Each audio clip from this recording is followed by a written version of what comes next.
우리 오늘 하나님 말씀 사무엘하입니다. 사무엘하 12장이죠. 사무엘하 12장.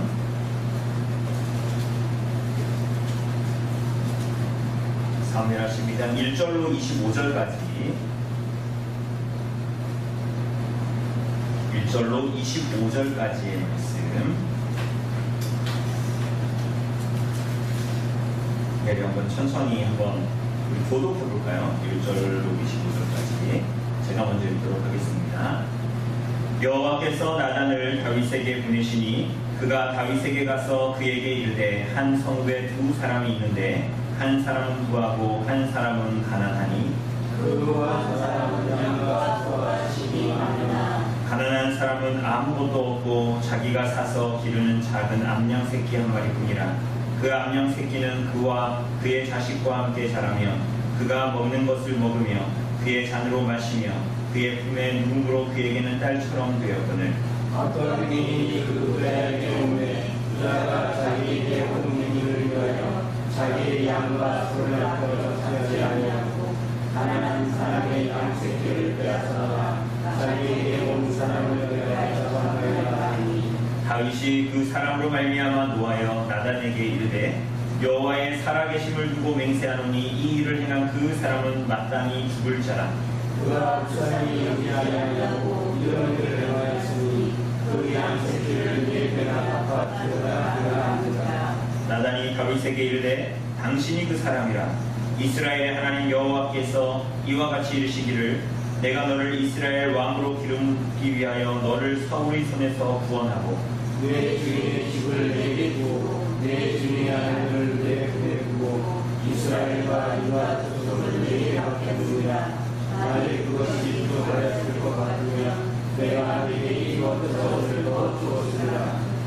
그러한데 어찌하여 내가 여호와의 말씀을 없이 여기고 나 보기에 악을 행하였느냐. 내가 칼로 햇사람 우리아를 치되 암몬 자손의 칼로 죽이고 그의 아내를 빼앗아 내 아내로 삼았도다.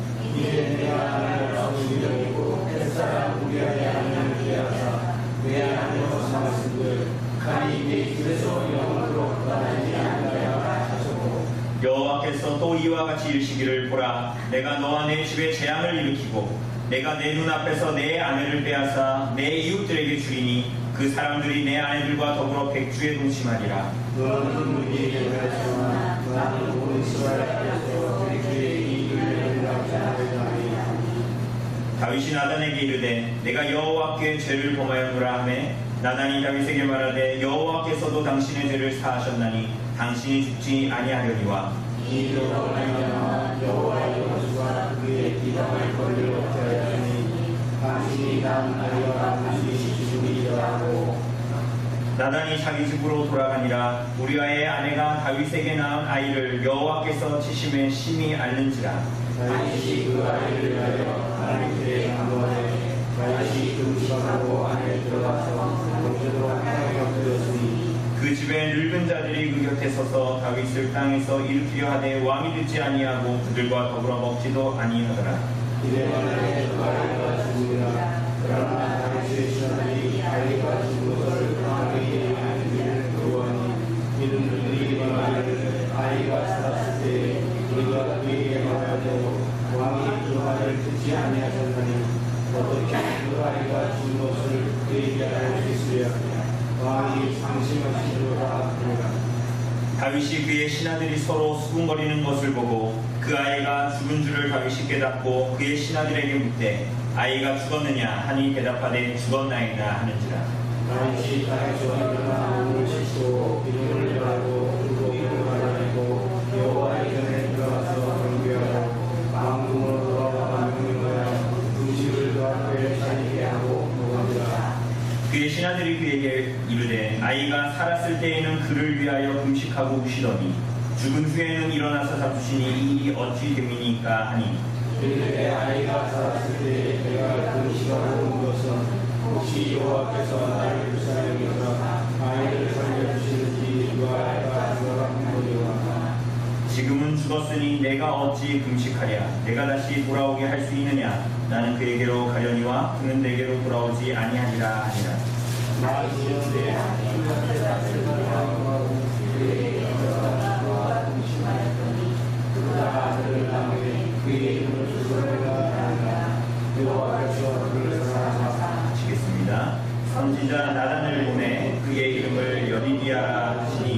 이는 여호와께로 사랑하셨기 때문이더라.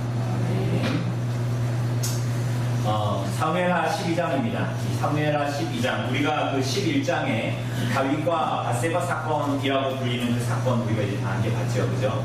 우리아가 죽었고, 다윗이 바세바를 간음했고, 그리고 아이가 생겼고, 거기에서 온갖 자기의 죄를 덮고자 여러 가지 방법을 사용했지만 결국은 우리아가 오히려 하나님께 보여준 신실함과 헤세드 때문에 그 다윗의 계략은 실패하게 됐고, 그래서 결국은 다윗은 우리아를 전장으로 다시 내보내고 요압에게 편지를 써서 가장 용맹한 암몬의 군사들이 있는 곳에 가장 맨 앞에 선두로 세우고, 그리고 너희는 빠져라 이렇게 얘기했습니다.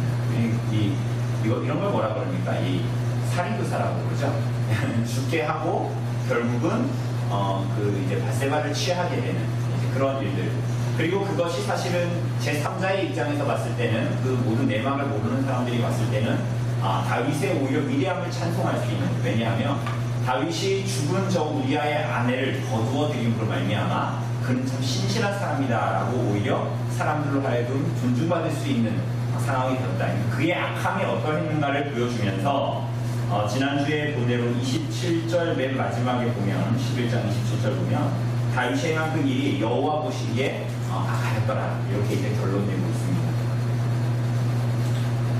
오늘은 이 나단의 책망과 다윗의 회개, 이제 하나님께서 나단 선지자를 통하여서 다윗에게 이제 말씀하시고, 다윗이 회개하고, 그리고 이후에 그의 집안에 일어날 일들을 말씀하시는 것입니다.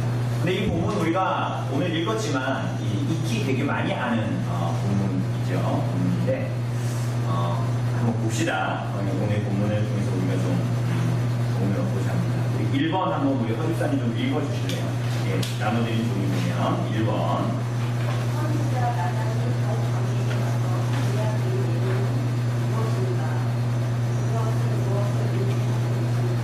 네, 나단이 이 다윗 왕에게 와서 한 이야기입니다. 11장에서는 계속 다윗이 사람을 보냈다가 데려왔다가 이런 일을 계속하죠. 보내는 사람이 다윗이었습니다. 그죠? 근데 이제 오늘 이 본문에서는 누가 보냅니까? 여호와께서 나단을 다윗에게 보냅니다. 그죠? 우리 나단이 제가 이제 나단이 이름을 지을 때 제 아내랑 이제 나단 선지자, 여러모로 생각하면 나단 선지자를 저는 생각을 했는데, 이 나단이라는 이름의 뜻이 이제 양심이라는 뜻이거든요. 양심. 그래서 이제 이 나단 선지자가 다윗에게 보냄을 받습니다. 그런데 이 선지자라는 말이 다른 번역에 보면 예언자라고도 합니다. 예언자. 그러니까 선지자라는 말이 선지라고 했을 때 그 선지의 이름의 뜻이, 그 단어의 의미가 뭡니까? 선지.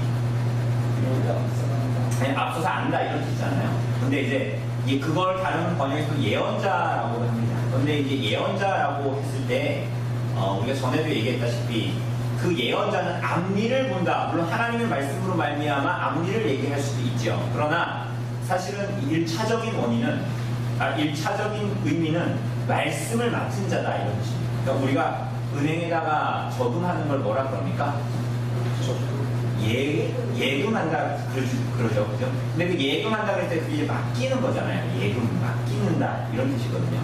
그러니까 우리가 예언자, 선지자, 예언자라고 할 때도 이 예언도 마찬가지입니다. 앞일을 내다본다. 우리는 그런 생각만 하는데 1차적으로는 마치 예금할 때 예처럼 하나님의 말씀을 맡은 자다, 말씀을 받은 자다. 그래서 예언자 혹은 선지자예요. 그러니까 하나님의 말씀을 맡았으니까 이 말씀을 전하니까 그것은 하나님의 말씀은 앞일을 반드시 성취하고 이루어지는 측면에서 선지자 이렇게도 부를 수가 있는 거죠. 그죠?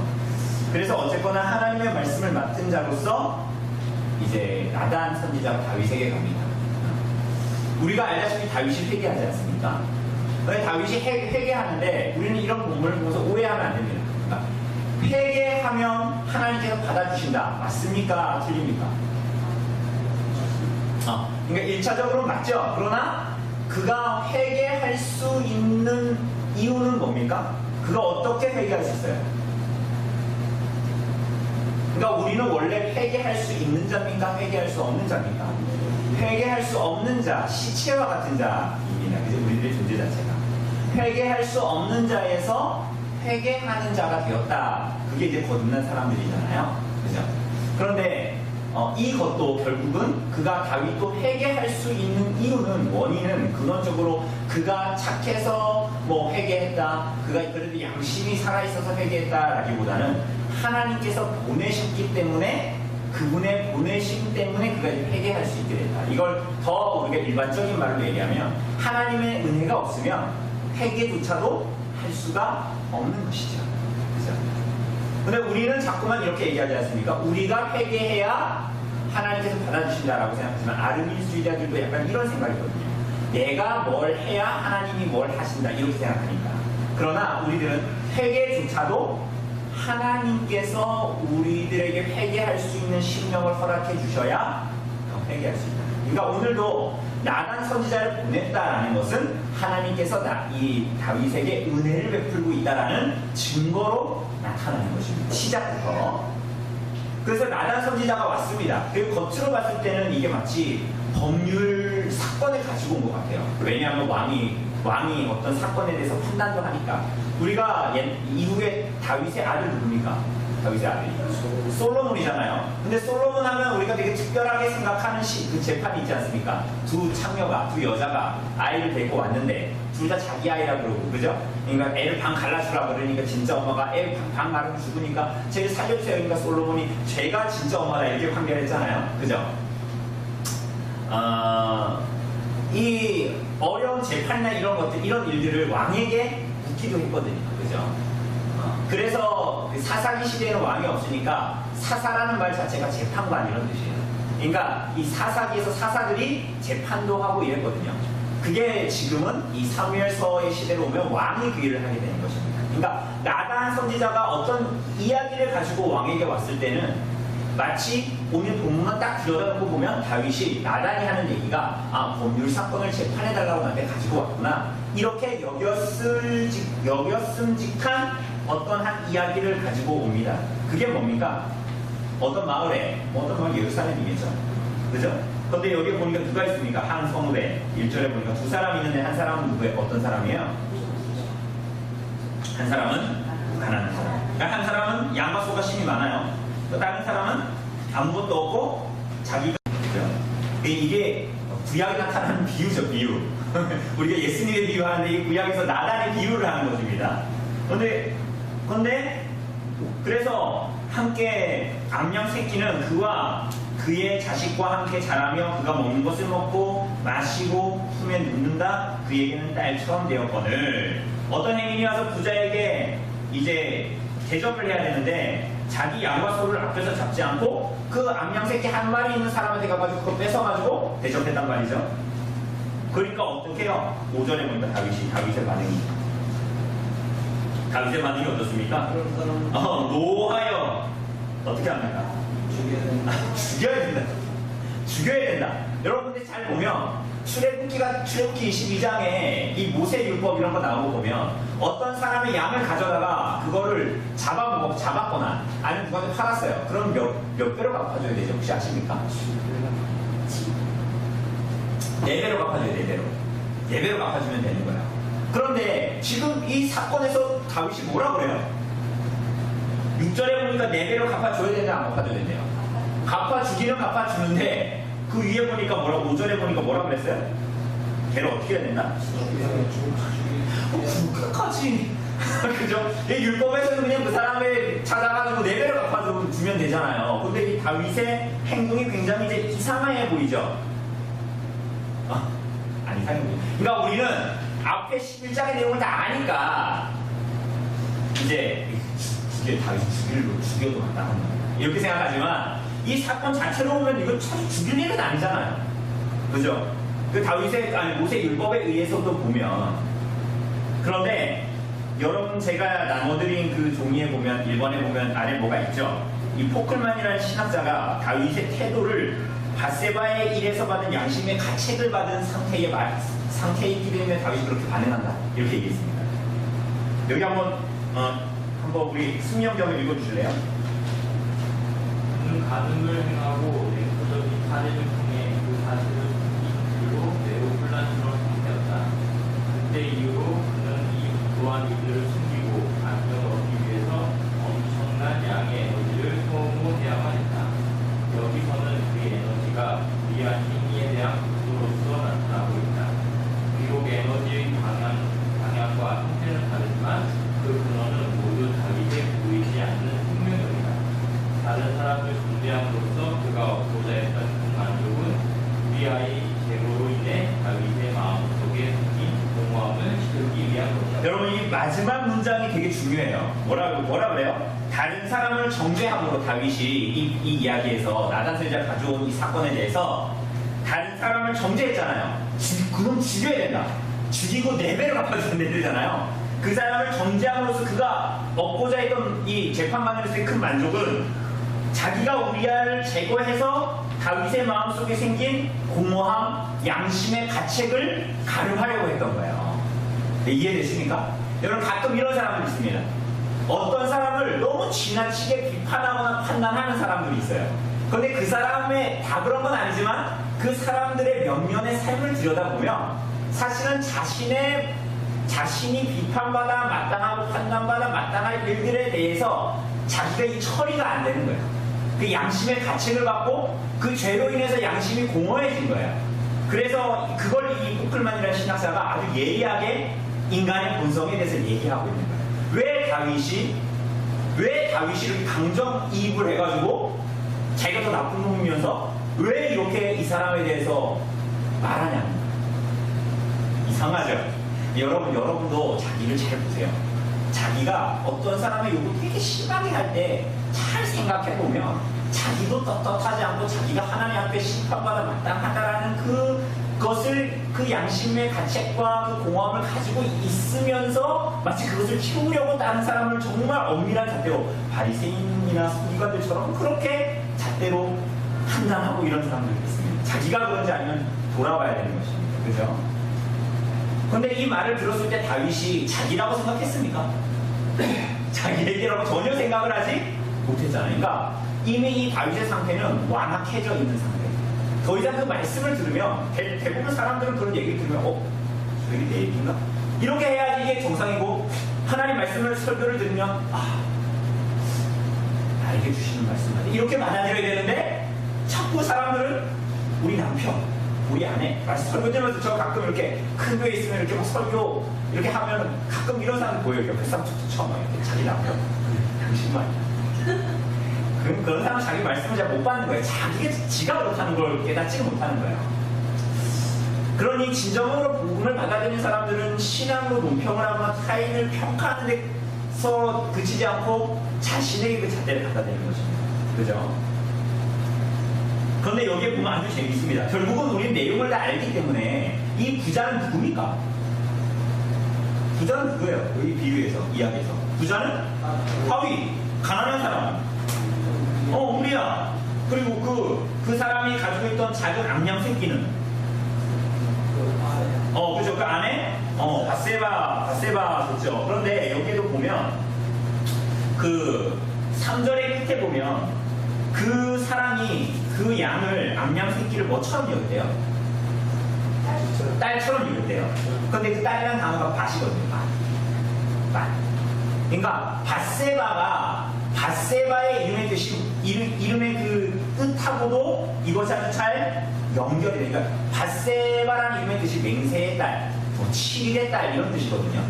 그런데 굳이 나단 선지자가 그 얘기를 할 때 그가 딸처럼 여겼다 이런 얘기를 하는 거. 그리고 그 앞에도 보면 그가 먹는 것을 함께 먹고 마시고 그와 함께 누웠다 이런 것들이 다 뭘 얘기하는 거예요?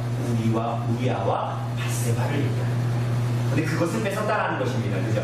그러니까 부부관계가 뭐예요? 같이 눕고 같이 먹고 같이 마시고 이런 걸 얘기하는 거예요. 공부하는 거잖아요. 그죠? 근데 그것을 정확하게 얘기하면서 그가 딸처럼 여겼다.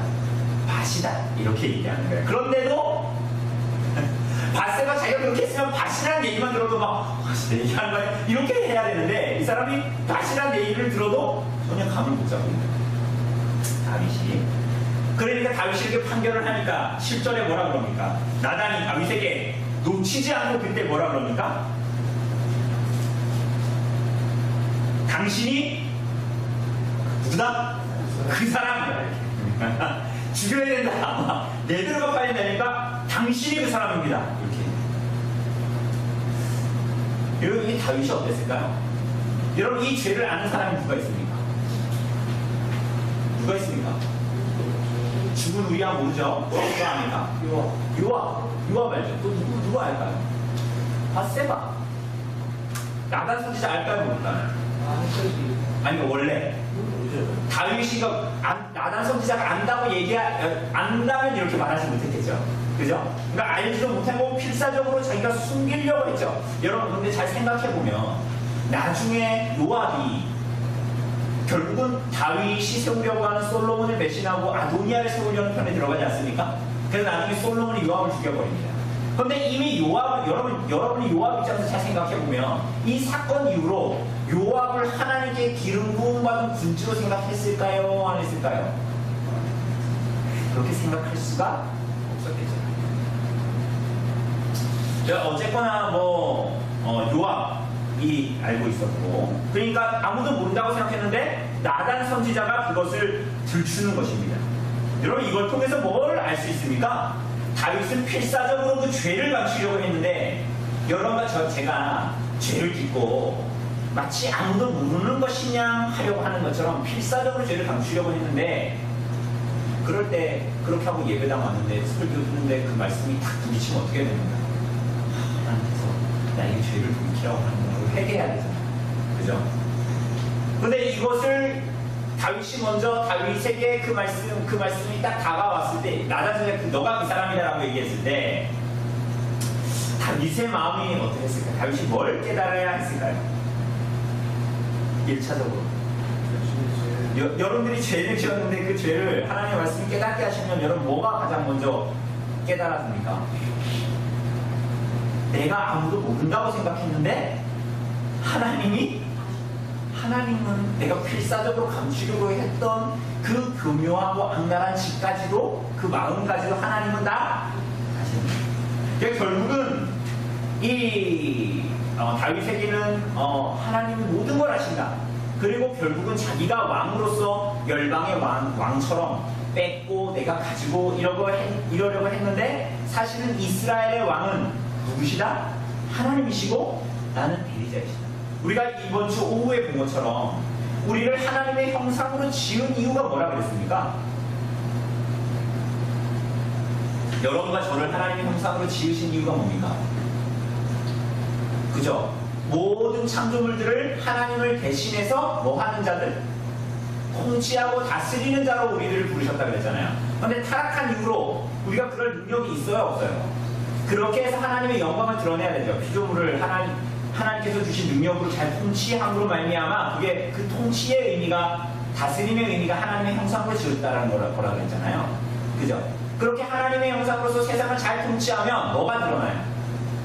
하나님의 영광이 드러나죠. 그러니까 타락함으로 말미암아 어떻게 됐어요? 하나님의 형상이 깨지고, 그건 뭘 얘기하는 거예요?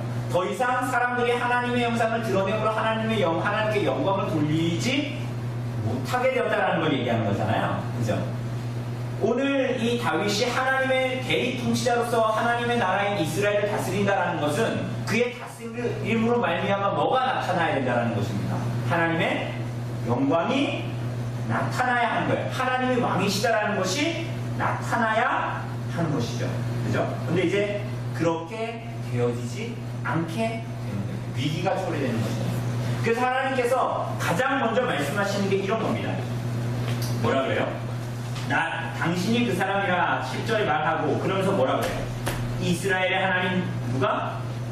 여호와께서 이와 같이 이르시기를, 내가 너를 이스라엘의 왕으로 기름 붓기 위하여 너를 사울의 손에서 구원하고 내 주인의 집을 내게 주고 내 주인의 아내들을 내 품에 두고 이스라엘과 유다 족속을 내게 맡겼다. 이렇게 얘기하죠. 그죠? 그러니까 넌 나쁜 놈이야 뭐 이런 식으로 막 몰아붙이는 것이 아니라, 다윗을 왕으로 세운 분이 누구다? 이걸 처음부터 얘기하는 거예요. 너를 사울의 손에서 건진 자도 나 하나님이고, 너를 왕으로 세운 이도 나 하나님이고, 너에게 이스라엘과 유다로 상징되는 그 교회를 맡긴 자도 누구다? 하나님은 네가 잘나서 그런 게 아닌데 오히려 네가 부족하다고 했으면 더 주었을 것인데 너가 어찌하여 이렇게 하느냐라고 주님께서 말씀하시는 거예요. 결국은 뭐냐면 하나님께서 이스라엘 나라의 왕이시고 너를 왕으로 세운 이유는 열방의 왕들처럼 이스라엘 사람들의 아들과 딸과 모든 것을 착취하라고 우리아를 죽이고 밧세바가 내 눈에 들어서 밧세바를 취하고 이렇게 하는 것이 아니라 이스라엘의 목자로 나를 대신하여 양들을 다스리는 자로 세웠는데 너가 그것에서 정면으로 반역하고 죄를 지었다라는 것을 주님께서 가장 먼저 말씀하시는 겁니다.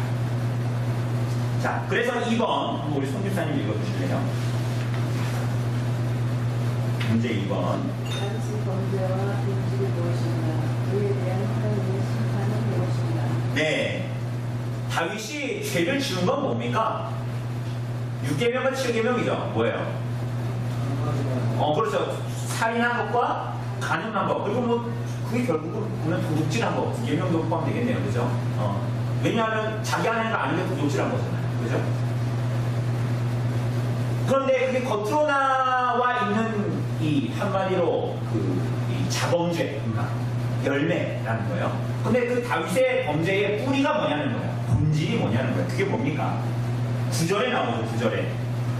그런데 어찌하여 라고 시작하면서 뭐라 그래요? 네가 여호와의 말씀을 뭐 했다? 없인 여겼다. 그러니까 네가 하나님을 만홀히 여기고 네가 하나님을 말씀을 없인 여겼기 때문에 죄를 짓는 거다 이렇게 말하는 거예요. 그러니까 우리가 하나님의 말씀에 불순종하는 것은 그 개개의 어떤 그냥 나타나는 열매들일 뿐이고 그에 대해서 순종하지 않는 이유는 뭐예요? 나단이가 제 말을 안 듣는 이유는 뭡니까? 저를 없인 여긴다고 하진 않겠지만 뭐예요? 아버지의 말씀을 우습게 여기거나 가볍게 여기는 거겠죠. 여러분과 저의 경험도 그렇잖아요. 그 아버지 어머니의 소시적인 말을 안 듣는 이유는 뭡니까? 그냥 엄마 아빠 말을 우습게 여기는 거잖아요. 그렇지 않습니까? 그러니 이런 모든 범죄들은 열매. 본질은 뭐예요? 하나님의 말씀을, 근데 그게 아버지 어머니가 아니라는 게 문제인 거예요. 하나님의 말씀을 어떻게 여겼다? 없이 여겼다. 10절에 나오죠. 네가 나를 뭐 했다? 없이 여기니까 여러분 하나님의 말씀을 없이 여기는 것은 하나님을 없이 여기는 거예요. 그죠? 하나님의 말씀을 여러분 10계명 읽을 때도 이제 10계명이 누가 주신 말씀이에요? 정말 여러분 그렇게 생각하세요? 하나님이 주신 말씀을 그러면 어기는 이유는 뭡니까? 그 본질은 뭐예요? 하나님을 없이 여기고 만물이 여깁니다. 여러분 우리가 그냥 말씀을 순종하지 않는 것의 본질은 그냥이 아니라 하나님의 말씀, 하나님을 존경하고 존중하고 하나님이 거룩한 분이시라는 것에 대해서 우리가 내려오기 때문에 그런 거죠. 신약에 보면 예수님을 왜 그분을 구주로 사람들이 받아들이지 않아요? 실제로는 그들에게 하나님을 사랑함이 없다. 예수님이 이렇게 말씀하시죠. 너희가 나를 이렇게 대하는 걸 보니 너희 속에 하나님을 사랑함이, 하나님을 존중함이 없다라는 것을 알게 됐다. 이렇게 예수님께서 말씀하시죠. 왜? 예수님께서는 하나님의 말씀으로 오신 분이잖아요. 말씀이신 그분의 말을 듣지 않는 걸 보니 너희가 신앙하는 것이, 너희가 하나님 믿노라 한다는 것이 사실은 믿음이 없다라는 것을 알겠다. 이렇게 말씀하시죠. 그러니 이 범죄의 본질은 하나님의 말씀을 없인 여긴 거, 사실은 더 근원적으로는 뭐예요? 하나님을 없인 여긴 거예요. 그죠? 그러니까 여러분과 저도 하나님의 말씀에 대해서 어떻게 반응하는가 하는 것을 스스로가 예의주시할 필요가 있죠. 그죠? 내가 하나님을 어떻게 여기느냐는 거예요. 그러니까 교통법규 지키는 이런 게 아닙니다. 왜? 그 말씀하신 분이 하나님이시기 때문에 내가 하나님을 어떻게 대하고 있냐는 거예요. 그래서 하나님을 정말 존중히 여기고 두려워하는 자들은 하나님의 말씀 하나 순종하고 어기는 것에 떨면서 순종하고 사랑함으로 순종하고 두려움으로 순종하려고 하는 거겠죠.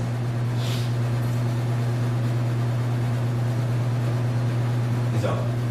여러분 회개의 의미, 여러분 회개 왜 합니까? 회개 왜 합니까? 이런 의미로 우리가 회개를 해야 그게 참된 회개예요. 근데 회개를 하는데 내가 벌받을까봐, 내가 한 대 하나님한테 쳐맞을까봐, 그게 무서워서 회개해. 매일 저녁마다 그래서 항상 자기 전에 회개해. 막 자기 적으로 체크하면서 내가 이거 못했는데 하나님 회개합니다. 하나님 그러니까 한번 봐주세요. 벌받을까 무서워요. 고통받을까 무서워요. 이게 회개야? 이건 참된 회개가 아니에요. 여러분, 이건 참된 회개가 아니에요. 그런 식의 회개는 회개가 아닙니다. 회개의 본질은 하나님과의 관계에 있습니다. 여러분, 그래서 이 사건 이후에, 이 사건이 벌어졌을 때에 시편 51편, 그게 뭡니까? 밧세바를 범하며 나단이 왔을 때에 지은 시편이 뭐예요? 시편 51편이잖아요. 거기에서 막 하나님 성령을 내게 걷어가지 마시고 구원의 기쁨을 회복시켜 주십시오, 이런 얘기 하잖아요. 그 쓸데없는 얘기 아닙니까? 왜? 회개하면 하나님 나 이제 고통스러우니까 나 제발 이렇게 때리지 마세요, 뭐 이런 게 회개라면 그 다윗의 회개의 시편이 이상한 거잖아요. 근데 회개의 본질은 뭐냐면 바로 하나님과의 회개, 하나님과의 관계의 회복, 하나님의 구원, 하나님과의 교제 안에서의 감격, 하나님께서 나를 사랑해 주시면서 떨어질까 두려워하여 하나님의 관계를 회복하고자 하나님께 회개하는 거, 그게 참된 회개예요. 그런 중심이 없는 회개는 회개가 아니에요. 그게 율법적인 회개지. 그런 사람들은 진실로 하나님을 사랑할 수가 없습니다. 어쨌거나 다윗의 본질이 여호와를 없이는, 여러분, 그런데 이거 어디서 많이 본 것 같지 않습니까? 사울이 무너진 이유를 성경이 표현할 때 똑같이 이런 식으로 표현합니다. 여러분 한번 찾아볼까요? 사무엘상 15장 봅시다. 사무엘상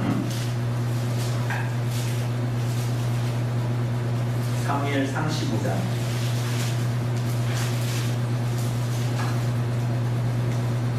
26절에 보면 뭐라 그래요? 이게 지금 아말렉 사건 이후죠. 아말렉 사건 이후인데 26절에 보니까 뭐라 그래요? 사무엘이 사울에게 이르되 나는 왕과 함께 돌아가지 아니하리니 뭐라 그래요? 이는 왕이 여호와의 말씀을 버렸으므로 뭐라 그래요? 여호와께서도 왕을 버렸다, 이렇게 얘기합니다. 자, 사울이 여호와의 말씀을 버렸으므로 여호와도 당신을 버렸습니다, 이렇게 얘기하죠. 그런데 오늘 본문에도 동일하게 너가 하나님의 말씀을 없인 여겼다, 그리고 그것은 곧 나를 없인 여긴 것이다, 동일한 얘기를 지금 하고 있는 거예요. 자, 그래서 심판이 주어집니다. 그런데 심판이 주어진데 이 심판의 내용이 뭐예요? 예, 다윗이 우리아에게 똑같은 심판이 나타납니다. 그게 뭐예요? 네가 우리아를 칼로, 암몬의 칼로 죽인 것처럼 10절에 보니까 칼이 네 집에서 영영이 영원히 떠나지 않는다. 또 하나 뭡니까? 네가 그 아내를 취한 것처럼 뭐라 그래요? 11절에 보니까 내가 너와 네 집에 재앙을 줄 건데, 재앙입니다. 이거 누가 주는 겁니까? 하나님이 주시는 거예요. 내가 네 눈앞에서 네 아내를 빼앗아 네 이웃들에게 준다. 그래서 그 사람들이 네 아내들과 더불어 언제? 대낮에 백주에 동침하는 것을 네가 보게 될 것이다, 이렇게 얘기합니다. 야, 이거 하나씩 볼 거예요. 두 가지의 재앙이 나타납니다. 네 집안에 칼이 떠나지 않고, 그리고 네가 한 그 집 그대로 네 집안에서 네 아내들이 그렇게 당할 거다, 이렇게 얘기합니다. 여러분, 그런데 왕이잖아요, 다윗이. 왕이 그 아내가, 왕의 아내를 다른 사람들이 취한다. 이건 뭘 얘기하는 거예요? 왕인데 왕의 아내를 다른 사람이 취한다? 이건 무슨 얘기입니까? 다윗의 왕권이 어떻게 된다? 무너지고 다른 사람이 넘어간다, 이런 뜻이거든요. 다윗 왕권의 위기가 오게 된다는 거예요. 자, 이렇게 말씀하시자, 심판을 선언하시자, 다윗이 반응이 뭡니까? 13절에 보면 내가 여호와께 죄를 범했습니다. 그러니까 회개합니다. 근데 아까도 얘기했다시피 회개한다라는 것은 구원받은 백성이기 때문에 회개할 수 있는 거예요. 그죠? 그리고 이건 시편 51편에 의해서 보면 입으로만 하는, 내가 그냥 고통받을까봐 하는 입으로 어떤 율법적인 회개, 무서운 형벌에 대한 공포가 뭐 이런 것 때문에 하는 억지 회개가 아닙니다. 그죠? 진실한 회개는 그 하나님과 나와의 관계를 망가뜨린 죄 자체에 대해서 슬퍼하고 하나님과의 관계를 회복하려고 하는 그런 데서 오는 거예요. 자, 그러니까 하나님께서 뭐라 그러십니까? 이 나단 선지자를 통해서 뭐라 그러세요? 13절 안에 모든 게 다 나타나죠. 회개하니까 뭐라 그래요? 나단이 다윗에게 말하네. 여호와께서도 당신의 죄를 사했습니다. 당신이 죽지 아니하려니와 이렇게 나옵니다. 그러니까 이 하나님의 다윗의 회개에 대한 즉각적인 선포는 다윗의 회개가 어디로 연유했는지를 말해주는 거예요. 어디에서 연유했는지. 만약에 하나님께서 다윗의 회개가 우선은 봅시다. 두 가지 방향이 있는데 그의 회개가 진실되지 않았다면 하나님께서 이런 사죄의 선언을 하실 수 있었을까요? 그렇게 하지 않으셨겠죠? 이해되십니까? 그가 바른 회개가 아니었다면, 참된 회개가 아니었다면, 이빠른 회개였다면 하나님께서 이런 사유의 선언을 해주지 않으셨겠죠? 그죠? 뿐만이 아니라 한 방향성이 더 있습니다. 하나님께서 다윗의 회개가 어디로부터 연유했는지를 보여주는 거예요. 이 회개는 하나님께서 그에게 은혜를 베푸시고 있다라는 증거로서 하나님께서 그에게 사죄의 선언을 하시는 것입니다. 그죠? 하나님께서 여전히 은혜를 베푸고 있다는 거예요. 그러니 아까 우리가 얘기했던 백주대낮에 그의 아내들이 범함을 당한다 라는 것이 실제로 나타날 것이지만, 그리고 실제로 그런 일이 일어나려면 다윗의 왕권이 완전히 무너져야 하겠으나 그렇게 무너지지 않을 거라는 거, 하나님의 은혜 때문에 그걸 얘기해 주는 거예요. 그죠? 그것은 뭐 때문에? 그렇게 왕권이 무너지지 않는 이유는 뭐라 그랬습니까? 사무엘하 7장에서 본 것처럼 하나님께서 그에게 주신 뭐예요? 그의 집안에 주신 언약 때문이에요. 그 언약의 핵심은 뭐라 그랬습니까? 언약의 중심의 이 내용, 사상은 뭐예요? 헤세드. 그죠? 인내, 신실함. 다윗은 하나님 앞에 신실하지 않아. 헤세드를 베풀지 않아. 그럼에도 불구하고 하나님께서 다윗의 왕가에게, 하나님의 백성에게 베푸실 헤세드는 어때요? 끊어지지 않고 신실하다는 거예요. 그죠? 빼앗기지도 않을 거다. 그러니까 이런 얘기 하잖아요. 내가 사울에게는, 사울도 똑같이 하나님의 말씀에 불순종했으니까 하나님이 버리신다 이렇게 말했잖아요. 그런데 똑같이 다윗이 하나님 말씀을 어겼고 하나님을 업신여겼는데 어떻게 해요? 그 집안이 무너져요? 다윗을 버리십니까? 안 버리시죠. 그건 뭐냐면 하나님께서 다윗에게 주신 언약, 그리고 그 안에 포함된 헤세드 때문에, 신실함, 하나님의 사랑 때문에 그 집안이 무너지지 않을 거라는 거예요. 그러니 이렇게 보면 그가 여전히 하나님의 백성으로서 살아가고 회개할 수 있는 이유는 다윗이 회개했기 때문이 아니에요. 그건 2차적인 원인이야. 1차적인 원인이 있기 때문에 회개하게 된 거예요. 1차적인 원인은 뭐예요? 하나님께서 그에게 여전히 은혜를 베풀고 있는 거예요. 헤세드를 베풀고 있는 거예요. 언약을 베푸셨는데 여러분과 제가 언약에 불신실해도 하나님은 언약에 신실하신 분이에요. 그게 우리들에게 한편으로는 위로가 되는 거예요. 그런데 하나님께서 여기 카일의 얘기가 있네요. 여러분 나눠드린 프린트에도 보면, 이번 아래 보면 있죠? 카일이라는 사람이 한 얘기가 있습니다. 대지성에 있죠? 있습니까? 예, 승명자 한번 읽어주실래요?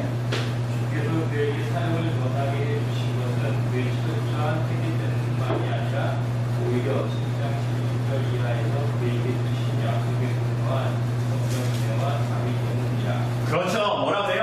이 사무엘하 7장에는 언약이 나와 있습니다. 언약. 그죠? 하나님의 언약. 그래서 그에게 주신 약속의 근거에서 하나님의 은혜와 자비 때문에 그를 용서해 주신 거예요. 그를 용서해 주신 거예요.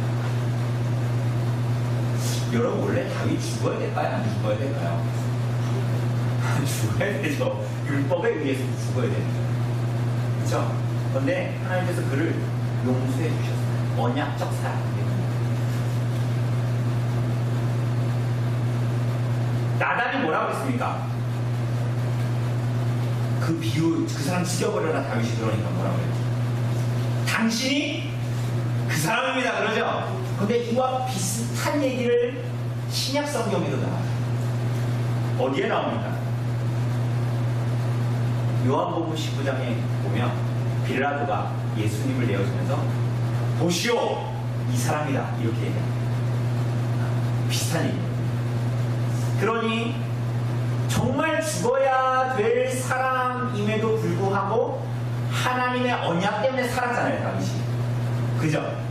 원래 빌라도의 법정 앞에서 죽어야 될 사람입니다 라고 지목될 사람은 누굽니까? 예수님이 아니라 원래 누구여야 되는 거예요? 여러분도 저여야 되는 거잖아요. 그렇지 않습니까? 빌라도는 누구예요? 재판관이에요. 재판하는 재판관이라는 거예요.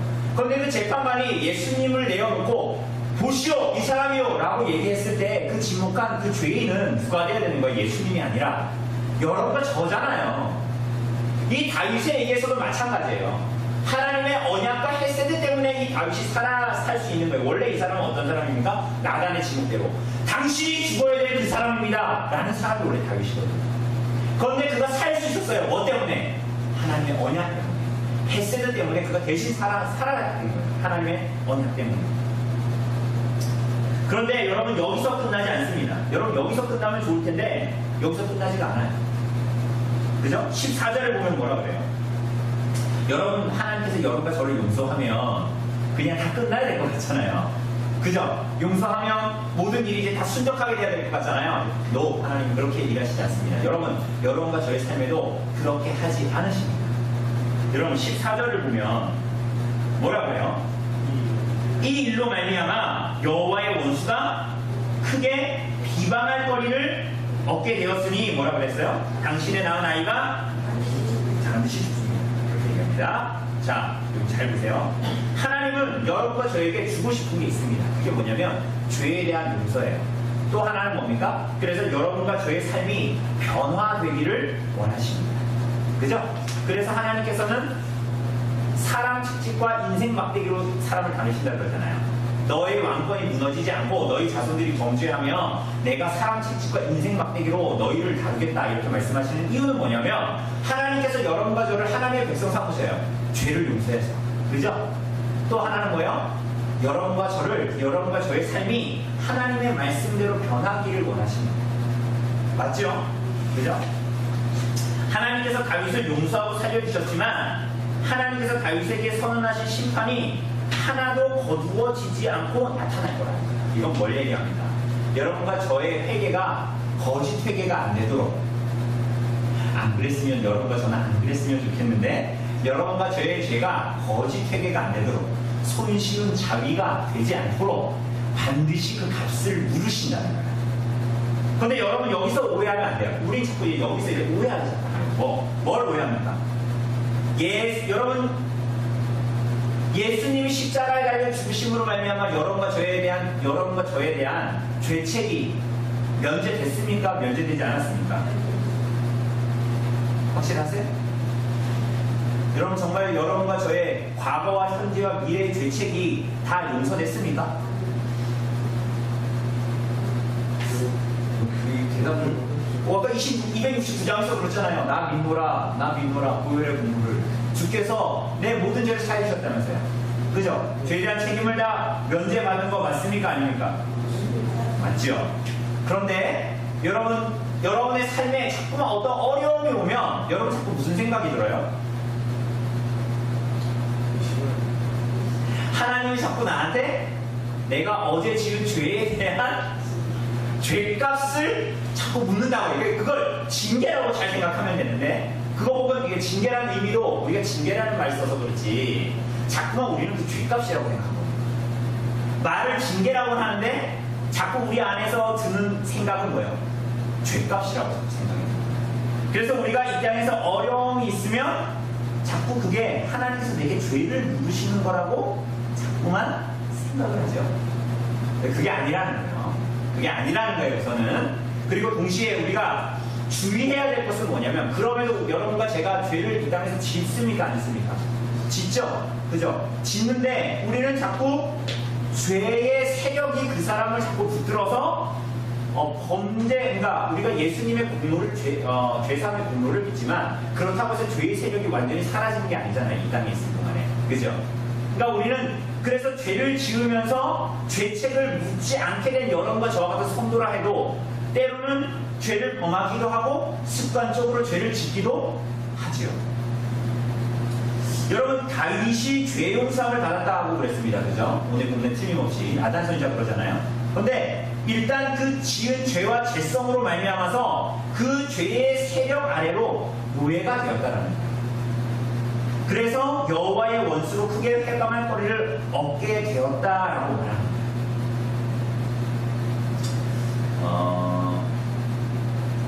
이 내용 우리가 이따가 또 볼 겁니다. 어쨌거나 또 볼 텐데, 자, 하나님이 죄를 지어서 죄성에 더 이렇게 완전히 빠지지 않지만 물들지 않지만 죄를 반복해서 짓고 습관적으로 짓게 되는 그런 가운데 나아간 성도를 하나님께서 어떻게 하실까요? 어떻게 하셨으면 좋을까요? 어떻게 하셨으면 좋겠어요, 여러분 생각? 여러분 하나님이 잘 들으십시오. 두 가지 방법을 사용하십니다. 하나는 뭐냐면 그 사람을 버리십니다. 근데 버리신다는 게 완전히 그냥 구원받은 게 있습니다. 떨어뜨린다는 게 아니라 하나님께서 여러분을 불러가십니다. 불러가신다는 게 무슨 얘기입니까? 죽는 거예요. 죽는 거. 그런데 여러분들이 죽는 게 하나님의 긍휼과 자비 때문에 죽는 거예요. 쉽게 얘기하면 네가 하나님 말씀에 순종하려고 하나님께서 불렀는데 너가 이렇게 끝까지 저항을 하니 내가 너의 생명을 걷어가겠다 이렇게 말씀하시죠. 그런데 이 걷어가시는 것은 하나님의 차라리 긍휼과 자비 때문에 그를 걷어가시는 거예요. 왜? 더 이상 죄를 짓게 하지 않으시고. 그런데 하나님께서 그 사람이 죄를 지어요. 그런데 하나님께서 그 사람을 계속 두시고 하나님의 일에 쓰시려면 하나님께서 어떻게 하실까요? 하나님께서 그에게 계획하신 어떤 일들을 계속 이제 행하시고 그를 여전히 데려가지 않으시고 이 땅에 두시려면 하나님께서 그 사람을 어떻게 하실까요? 그때 어떻게 사람 채찍과 인생 막대기로 징계하시는 거예요. 데려가시지 않고 징계하시는 거예요. 응? 그래서 지혜가 있는 사람은 어때요? 이 땅에서 그런 징계를 받을 때에 어떻게 생각해야 돼요? 아, 큰일 났구나. 돌이켜야 되겠구나. 라는 생각을 해야 되겠죠. 그러니까 이걸 이렇게 생각해야 되는데 이걸 오해하면 사람들은 어떻게 생각하는 거예요?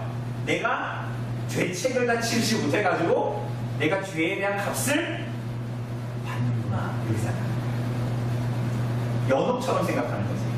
연옥에 가면 사람 천주교인들이 연옥 얘기하면서 뭐라 그래요? 죄에 대한 값을 연옥에 가서 뭐 한다? 지불해야 된다라고 생각하는 거하고 비슷한 거예요. 그런 사람들. 그리고 이 땅에서도 내가 죄 지었는데 내가 죄인이라는 거지. 그래서 이런 일을 당하지. 이렇게 생각하는 사람들은 예수 공로를 믿는다고 하지만 예수 공로 안 믿는 사람들이지. 그죠? 그래서 하나님은 그 사람을 징계하실 때는 목적이 있어요. 그 사람 개고생 시키려는 게 아니라 그 개고생의 목적이 있는 거죠. 그 사람이 하나님의 백성으로서 일그러진 하나님의 형상을 어떻게 하는 거예요? 다시 회복시키시고 하나님의 거룩하신 뜻을 따라 살게 하려고 징계하시는 거예요. 이 땅에 사는 동안. 여러분 하나만 찾아볼까요? 잠언 찾아볼까요? 잠언 3장. 잠언 3장. 10편 뒤에 있죠? 잠언 3장.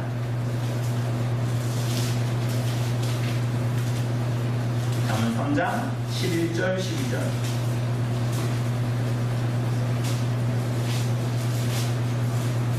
잠언 3장 11절 12절. 네, 읽어볼까요? 시작. 내 아들아 여호와의 징계를 경히 여기지 말라. 굳부지람을 싫어하지 말라. 대저 여호와께서 그 사랑하시는 자를 징계하시기를 아들을 징계한 같이 어떤 지혜를 얻는 자와 명철을 얻는 자는 복이 있나니 이렇게 얘기하죠. 그 징계를 하나님께서 주실 때에 깨닫는 자가 지혜 있는 자다.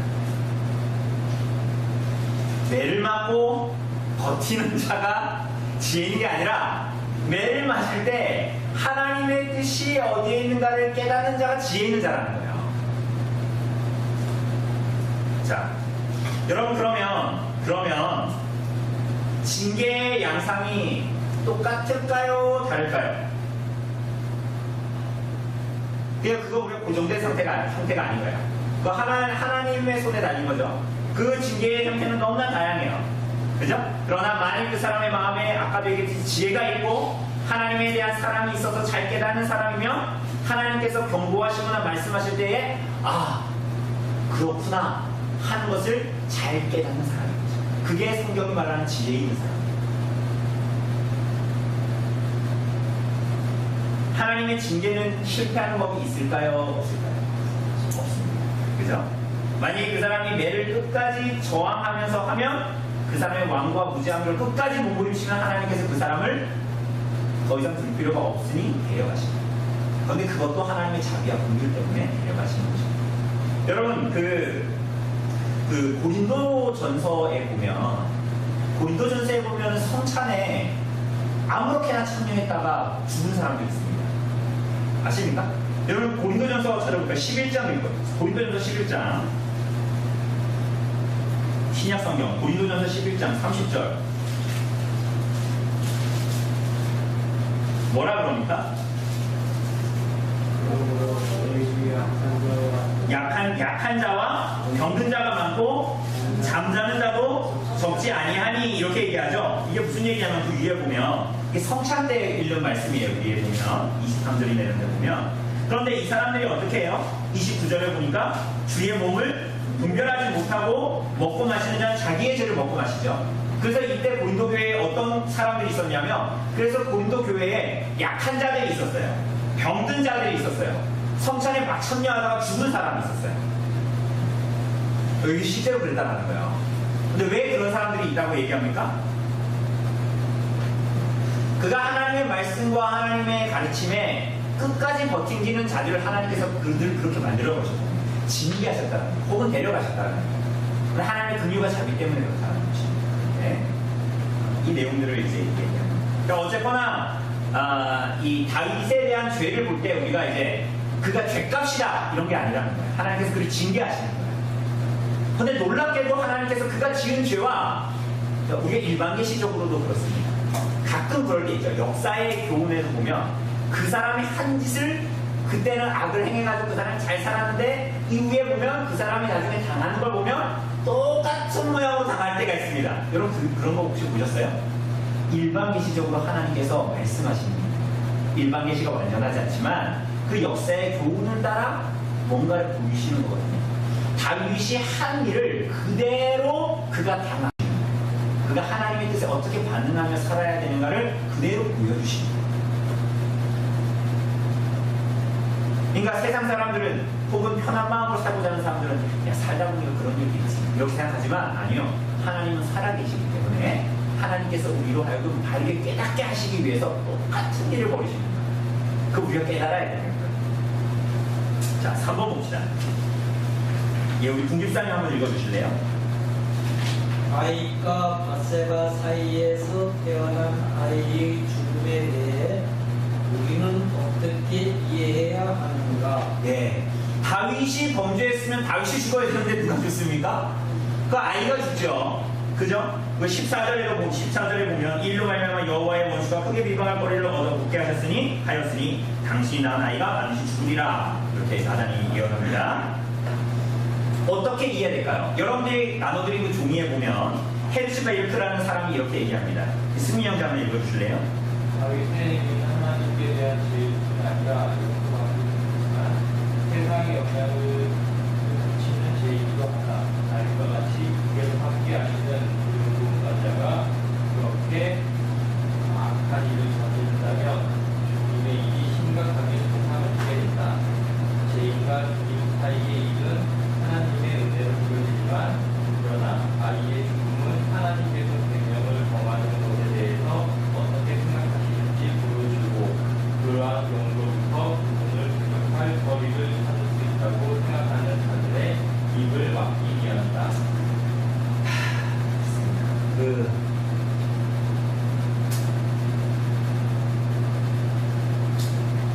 루스 보셨죠? 이 통합 측에 속한 교회가, 유명한 교회가 세습하지 않았습니까? 그죠? 교회를 세습했습니다. 무슨 삼한 목사라고 TV에도 많이 나오고 설교도 많이 했을 거예요. 그런 사람의 설교를 듣지 마십시오. 그러니까 그 사람이 아들한테 세습했죠? 그 재판국이 8대7로 손을 들어줬어요. 재판국 목사들이 세습을 손을 들어줬어요. 그 아들이 하나거든요. 그래서 사람들이 비꼬면서 이렇게 얘기합니다. 하나님이 이기셨어요. 그 아들이 하나, 그 하나가 교회를 세습하고 했습니다. 그거는 뉴스에도 나오죠. 뉴스에도 나옵니다. 그럼 어떻게 될까요? 하나님이 둘 중에 하나를 치시거나 그 교회 벼락을 내리시거나 교회당에 그렇게 하면 하나님의 은혜와 자비가 남아있는 거예요. 여러분 굉장히 두려운 일입니다.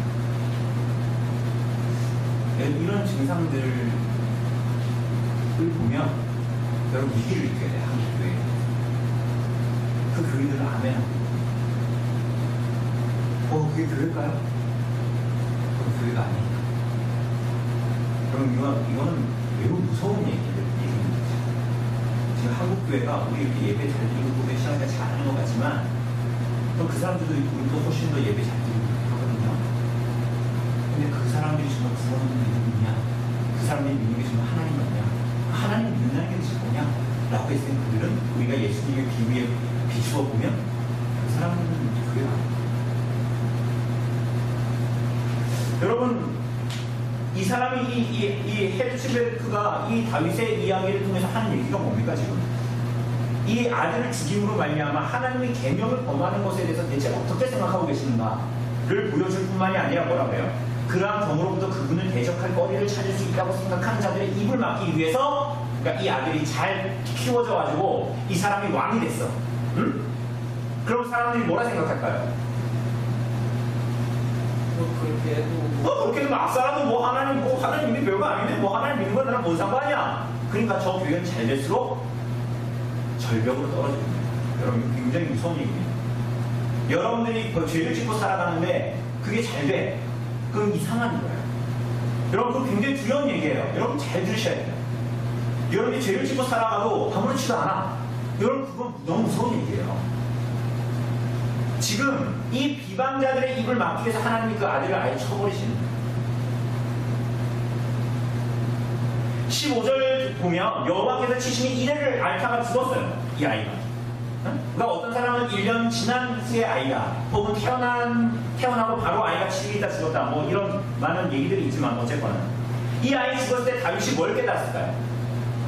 하나님 말씀 앞에 언약적으로 살면 어떻게 되는가 하는 결과를 지금 말해주고 있는 거예요. 그리고 또 이 아이의 죽음을 통해서 오늘날 우리는 또 뭘 알 수 있습니까? 하나님은 죄를 용납하시지 않으시는 거룩한 분이라는 걸 우리는 알아야 됩니다. 물론 다윗도 그것을 깨달았겠죠. 그런데 여러분 이게 시작이었어요. 여러분 이게 시작이었어요. 그가 힘들게 시작하는 이 집안에 일어난 일이 시작이었습니다. 이 집안에서 무슨 일이 일어납니까? 제가 전에도 우리 같이 이야기한 것처럼 근친상간, 형제들이 서로 죽이는 일, 나중에 사랑하는 아들을 죽여야 되는 일, 이런 일이 벌어집니다. 그 사랑하는 아들이 자기 아버지의 왕권을 탈취하는 일, 집에서 칼이 떠나지 않고 그의 아들들이 계속 죽어나가요. 그죠? 암논 죽었죠. 그죠? 다말을 강간해서 암논 죽었죠. 그리고 나중에 압살롬도 죽게 되죠. 아도니아도 죽게 되죠. 그리고 이 아이도 죽었어요. 그래서 어떤 사람들은 그 집안에 내린 재앙 뭐 이런 거 얘기할 때 뭐 4배로 갚아줘야 된다 아까 그랬잖아요. 4배로 갚아줘야 된다. 그 내 아들이 죽은 것을 말한다. 이렇게 해석하는 사람들이 있습니다. 어쨌거나 다윗의 집안에서 칼이 떠나지 않습니다. 여러분 하나님은 정확하신 분이십니다. 죄의 값을 치르게 하신다는 것이 아니라 우리로 하여금 깨닫게 하시려고 그렇게 하십니다. 그래서 우리를 하나님의 형상을 따라 그분의 영광을 따라 살게 하십니다. 회복시키시는 거예요. 여러분 다윗이 기도했죠. 금식하면서 기도했습니다. 하나님께서 들으셨어요? 안 들으셨어요? 들으셨습니까? 아니 다윗이 뭐라고 기도했을까요? 그 아들 죽이지 말고 살려달라고 기도했겠죠. 들으셨어요? 안 들으셨어요? 안 들으셨죠. 그 아들을 죽였잖아요. 하나님께서. 죽이셨잖아요. 여러분 그런데 여러분 잘 보면 심지어는 아합 왕이 회개했을 때도 하나님께서 들어주셨거든요. 니느웨가 그 하나님 앞에 악을 행하던 니느웨가 죄를 짓다가 회개했을 때도 요나 때문에 회개했을 때도 요나가 전해준 복음 때문에 회개했을 때도 하나님께서 니느웨 사람들의 기도를 들으셨어요? 안 들으셨어요? 그 악인들의 기도도 들으셨죠. 그런데 하나님께서 오늘 다윗의 기도를 안 들으셨어요.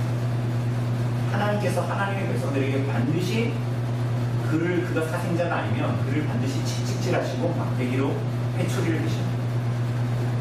그런데 이때 다윗이 어떻게 했습니까? 막 살경 몸부를 쳤습니까? 처분을 받아내겠습니다. 이게 참된 회개의 표시라고 볼 수 있죠. 그렇죠?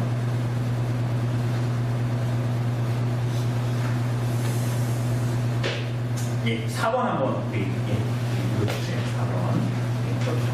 솔로몬의 성도가 낙과 신앙을 통해서 우리가 알게 되는 네, 이 일이 이렇게 이제 일어나고 그 일이 이제 13장에 쭉 나타나요. 이제부터 그 다윗 집안에 그런 일이 일어나는데 이제 아들은 죽었습니다. 아들은 죽었고 그래서 24절에 보면 뭐라 그래요? 다윗이 그의 아내 바세바를 위로하고 여기서 뭐라 그래요? 이제 우리아의 아내가 아니라 뭐라 그래요? 그의 아내, 다윗의 아내라고 얘기하는 거예요. 그래서 그의 아내 바세바를 위로하고 뭐라 그래요? 그에게 들어가 그와 동침하니 그가 아들을 낳으면 그의 이름이 뭐예요? 솔로몬입니다. 솔로몬. 네, 솔로몬입니다. 솔로몬. 하니라 여호와께서 그를 사랑하사 손자 나단을 보내서 그의 이름을 여디디야. 그러니까 솔로몬의 이름은 이름이 두 개입니다. 솔로몬하고 뭡니까? 여디디야. 하나님은 다윗을 결국은 하나님의 징계를 통해서 그가 회복되기를 원하십니다. 회복된 자로 하나님의 형상을 회복한 자로 나타나기를 원하세요. 하나님께서 그게 궁극적인 목표예요. 그래서 그에게 솔로몬이라는 아들을 주시는데 그 솔로몬의 이름의 기원이 뭐라고 했어요? 이름의 이 근원이 뭐라고 했어요? 샬롬이라고 했잖아요. 평안. 그죠? 심지어는 또 다른 이름은 뭐라고 했습니까? 다단선지를 통해서 준 이름 여디디야. 이게 뭐라고 해요? 하나님의 사랑을 입은 자. 그러니까 여전히 하나님께서 그러니까 하나님께 죄 사함을 받은 다윗이 버림받지 않고 여전히 하나님의 은혜 가운데 있고 하나님의 그 은혜가 지속된다. 이렇게 얘기합니다. 여러분 지속되는 게 다윗의 어떠함 때문에 지속된다고요? 그거 아니에요. 그죠? 여러분 이거 반드시 기억해야 돼요. 여러분 자신의 모습 소망을 두시지 마시라는 거예요. 여러분 자신의 소망을 두시지 마세요. 서로에게도 소망을 두지 마세요. 서로에게. 우리는 믿어야 될 사람들이 아니야. 우리 하나님을 믿어야 될 사람들이고 우리 뭐 해야 되는 사람이에요? 서로 그걸 알고 사랑하는 거예요. 죄송합니다. 우리 집사님도 훨씬 더 저보다 부부 생활 많이 하셨지만 우리가 부부 사이에도 신혼 때나 여보 난 당신을 믿어 이렇게 하지 몇 년 막 몇십 년 지나고 여보 난 여전히 당신을 믿어 이럽니까? 아니요 너무 빨리 나온다. 이거 약간 고민하면서 얘기가 나와야 되는데 사랑하도록 그 사람이 어떤 사람인지 다 알지만 사랑하도록 우리를 부르신 거죠. 그렇지 않습니까? 우리가 하나님을 믿어야 됩니다. 우리 가정의 주인이 누구예요? 김영희 집사님입니까? 군 집사님이십니까? 우리 가정의 주인이 누굽니까? 하나님이시죠. 그렇지 않습니까? 그리고 우리는 그 안에서 서로를 사랑해서 그러므로 말미암아 그 남편이 그 아내가 나를 힘들고 속상하게 할 때는 어떻게 하는 거예요? 어떻게 되는 거예요? 그럴 줄 알았어 이 인간아 이래 받아주죠. 근데 받아줌으로 말미암아 우리 뭘 깨달아야 되는 거야? 나는 대단한 사람이야. 나는 우리 남편보다 콜라, 내 아내보다 콜라 이걸 깨달으라고 그렇게 하신 거예요? 뭘 깨달으라고? 하나님이 여러분들 위해서 얼마나 참아주고 계시는 그걸 남편을 통해서 알았는 거예요. 여러분이 남편을 몸담을 사랑해줄 때 나는 그래도 쟤보다는 나 이게 아니라 그렇게 할 수 있는 이유가 뭐냐는 거예요. 이유가 그 이유를 잃어버리면 의미는 없는 거예요. 하나님이 나를 내가 저 남편 참아준 것보다 얼마나 말도 할 수 없을 만큼 사랑하고 참아주시는가를 알기 때문에 그렇게 하는 거지. 그렇지 않습니까? 하나님이 햇새들을 그렇게 베풀고 있다. 여러분과 저에게 오늘도 그분의 교회를 위해서. 또 한 사건이 나오죠. 솔로몬의 탄생뿐만이 아닙니다. 이 햇새들이 계속 지속된다는 거. 또 한 사건은 뭡니까?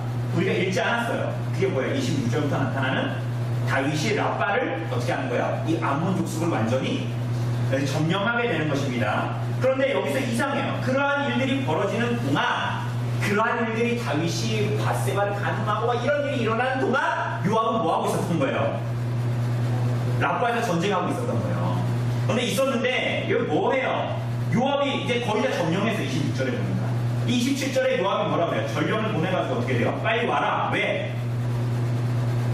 28절에 보니까 이 성읍을 쳐서 점령하소서. 내가 이 성읍 칠 수 있지만 점령하면 사람들이 뭐라 그랬다는 거예요? 이 성을 누가 쳤다? 내가 쳤다. 내 이름을 사람들이 높일 거다. 그러지 말고 뭐라 그래요? 당신이 와서 라빠를 쳐서 점령해라. 그러니까 어떻게 합니까? 다윗이 가요 안 가요? 29절에 보니까 모아가지고 가서 치죠. 그래가지고 뭐라 그래요? 그 왕의 머리에서 보석 박힌 왕관에 가져오니 그 중량이 뭐예요? 금 몇 달란트? 한 달란트가 금 몇 킬로라고 그랬어요? 34kg 막 이 정도 된다고 그랬잖아요. 그 왕관을 머리에 쓰게 되는 얘기죠. 그거 무슨 쌀 두부대인데 20kg짜리. 그래서 다윗이 그 성에 노력한 물건을 가져왔다는 거예요. 그러니까 여러분이 지금 보세요. 그러니까 결국은 다윗이 이 집들을 하고 있는데 하나님께서 결국은 암몬 족속을 멸망하고 지배함으로 말미암아 그의 아들 솔로몬을 통하여서 샬롬 평안을 주고 성전을 만들겠다 이런 약속을 주셨잖아요. 하나님께서 다윗이 그 일을 하고 있는 동안에도 하나님의 신실함을 여전히 역사하고 있었다라는 거예요. 하나님의 뜻을 이루시고 있었다라는 거예요. 그런데 오늘 여기서 보여지고 있는 다윗의 모습이 어떻습니까? 요압을 막 지켜 세워줘야 되는데 줘야 될 것 같잖아요. 여러분 생각해보세요. 여러분이 죄 짓고 있는 동안에 암몬 점령했으니까 여러분 공이에요? 요압을 공이에요? 그런데도 그 금 34kg짜리를 이렇게 왕관으로 쓸 수도 있는지도 모르겠지만 그걸 가지고 예루살렘을 왔다? 약간 좀 이상하죠. 그 사람들은 막 다윗을 환호했을 거 아닙니까? 그죠? 저성을 무너뜨렸다. 라빠를. 그죠?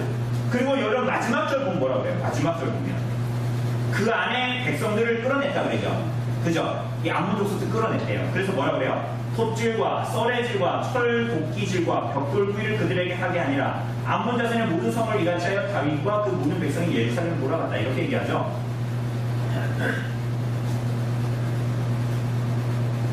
그런데 여러분들 그 아래 보면 여러분 거기에 이렇게 표시되어 있죠. 2번 이렇게 표시되지 않습니까? 여러분 성경 작은 숫자로.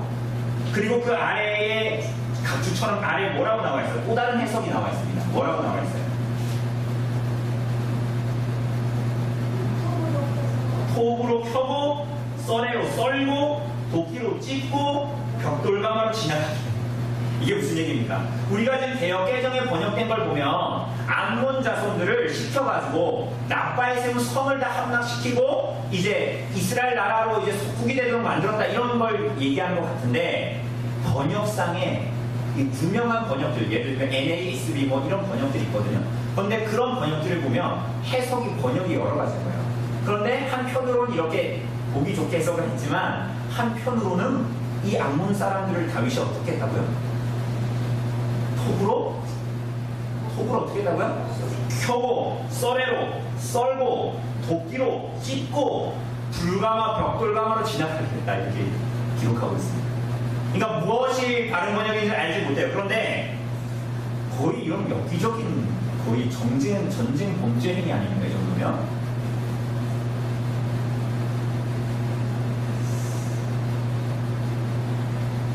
그렇게 했든 아니면 암몬 사람들로 하여금 다 철거하게 해가지고 그렇게 했든 어쨌거나 노역을 시켰든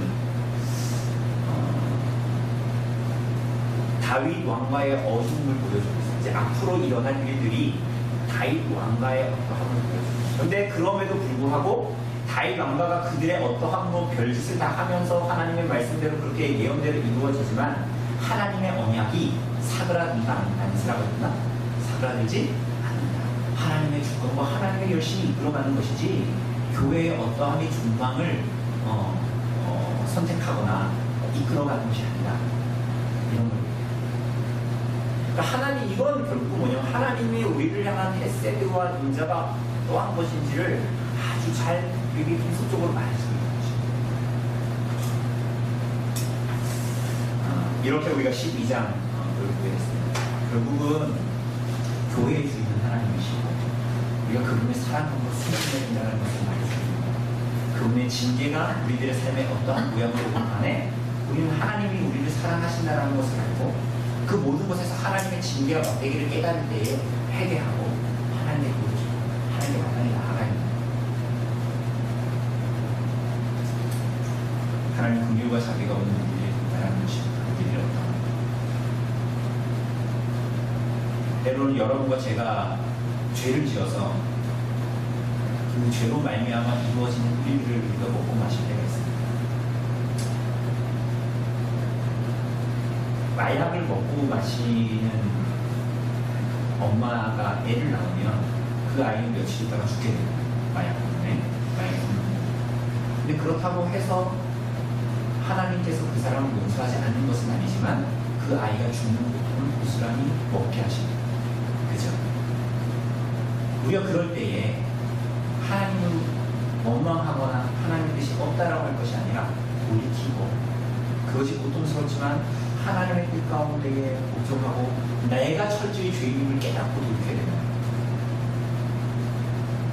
그것을 기억하고 하나님 말씀 앞에 자신을 돌아보고 그렇게 해서 하나님의 징계 앞에 지혜로운 자로 이 땅을 살아가시기를 바랍니다.